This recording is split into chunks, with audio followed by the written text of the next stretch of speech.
Alright guys, you got a challenge lock, but this is not it. This is a custom wooden lock put together by Steven Zealous. The same fella that built all of the pinning trays put together this. It's kind of a decoration for the lock live. Very cool. It's all solid wood. Even has wooden pins holding the hinge on there. And even more amazing to me is I have a wooden key to go with it. And the key actually works. I can't believe it. Anyway, locked and unlocked. So I don't know what we're going to lock up with this, but we're going to definitely keep it around the lock lab as a keepsake. Nice souvenir. Very nice. Thank you, Steven. Anyway, the Challenger lock that I'd really like to talk about is this one. This is from UltraPC, and I spent 3 hours on this little devil yesterday, and I should have taken the hint from the note that he sent to me. He says he watches every video concentrating on technique, and he goes on, and it's literally 3 paragraphs talking about top of the keyway, top of the keyway. So he definitely noticed that I used top of the keyway, which I did for 3 hours yesterday and finally gave up. And as soon as I got away from top of the keyway, I managed to get this open. I hope to repeat that today. I've not gutted it. I do have a key. Let me get this clamped in here.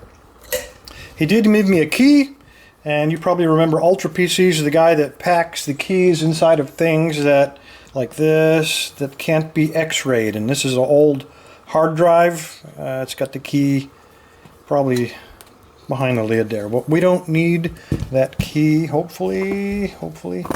Let's see if we can pick this thing again.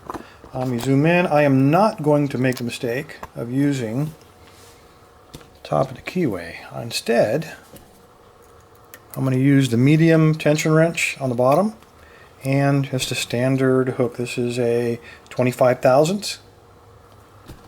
Okay, all the way in. Now why, you might say? Well, I think UltraPC noticed with top of the keyway, if I use it all the time, I had trouble reaching some of the pins directly behind it, and that's what we have here. We got some kind of alien technology in pin number 1. So light tension. Now let's find binder. Alright, I'm on pin 4. Just got to click. Nothing else.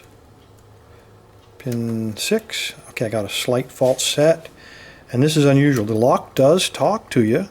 But yesterday I'd get so close. That was pin 2. I got to click off of him. Very light tension, by the way.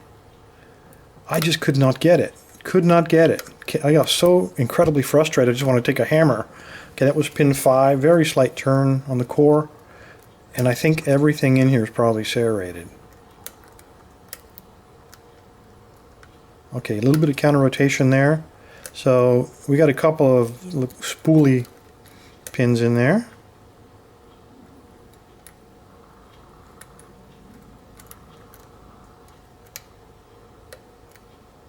Looking for some counter rotation now.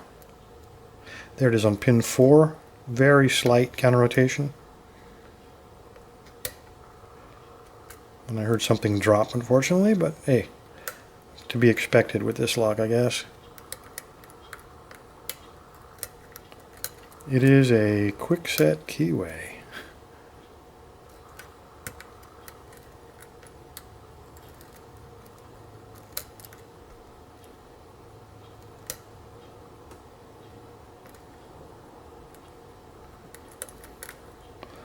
Okay, counter rotation on 2. Whoa. Okay, I touched the last pin 6 and we got a fault set. And on 5 I'm getting counter rotation. There we go.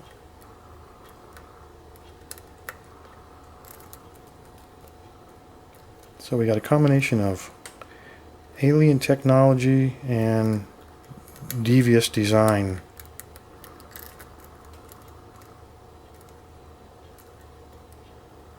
Ooh, that was 3 and I lost the fault set. Let me go in the back and...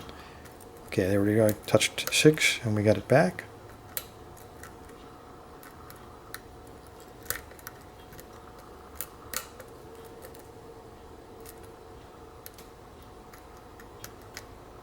I'm getting counter rotation on 5. He's falling back down.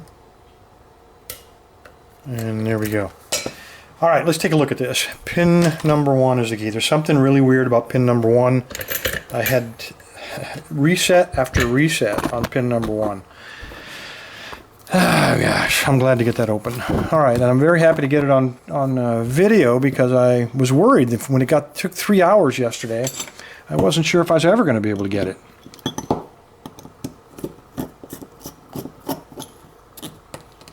Okay, pinning tray.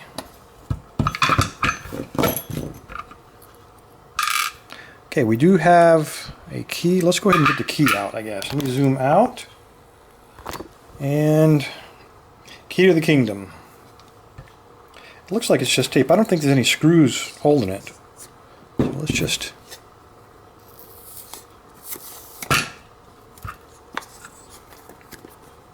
No screws. Isn't that cool? Whoa, don't want to show my face there. There's the key taped to the lid. All right. That was probably another trick. I have to block that part of the video out. All right. I'm going to go ahead and lock it back up. There's what the bitting looks like. Nice up, down, up, down, up, down. And look at pin number 1 all the way to the top. Come on, focus for me. Just as high as you can get it. Works beautifully, very smooth. All right. Let's get a follower. See what we got in here.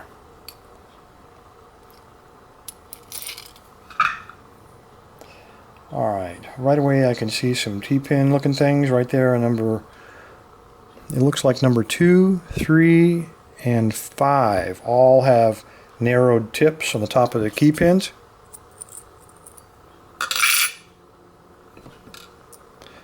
It is a spool. My goodness. That's not even a key pin. That's just a normal spool as a key pin. Serrated. Serrated spool. Serrated. Looks like one serration in that guy, and put that right there. Come on, focus for me, focus for me. Let's get a light in there. Got the sun looking at going the wrong way today. All right, we do have some threads in there. Looks like threads in number 6, number 5, and possibly 2. If they are threads, they're very light. Oh, they are. How come you can see them better on one side than the other? I don't know. Okay, so 6, 5, 2, and 3. All threaded. Alright. Let's see what the magic is. Okay, this is the one that was giving me trouble. Let's see what he is. Another spool. So double spools in one cut very, very high, all the way to the shear line. So if you're using top of the keyway, that's definitely going to give you some trouble. Here we have, looks like a serration on the top and a spool on the bottom.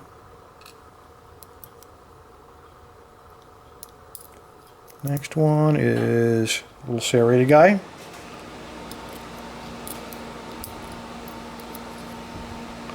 Spool.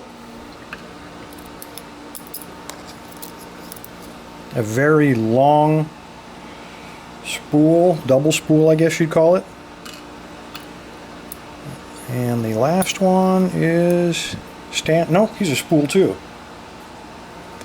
Alright, let's take a look inside. Trying to get that to focus. Come on, baby. You're just not cooperating with me today. Okay, we do have some different style springs, it looks like. May as well take a little time and get those guys out. Alright, this was the front. We have a copper one. And number 1 is also serrated, I just noticed. We have a steel pin in 2, very light. Number 3 looks like another copper one. Let me turn them around to go at 4 from the other side, might be a little easier. Another little baby steel. A very small copper one. And last but not least, another copper. So the only variation looked like the type of spring. We have 2 steel ones and all the rest are coppers. And then looking in here, I see Looks like number 1, number 3, and number 6 all threaded. Okay, so number 1 is not threaded on there. It was threaded. That's really odd. You can't see threads on one side of the hole, but you can see it on the other. Maybe it would have been easier to pick this thing counterclockwise. Might have been less of a challenge. I don't know. 3 threaded here and threaded in the Bible, and 6 threaded here in the core and also threaded in the Bible, so they all matched up. So there you go. What a nasty lock. And I can't believe that took me 3 hours yesterday. My goodness, all because you watched your target. You figure out what they do and you took advantage of it. Anyway, there you go. UltraPC, thanks for your time. I appreciate you putting this thing together. Everybody else, stay safe, stay legal. And let me go turn off that battery charger.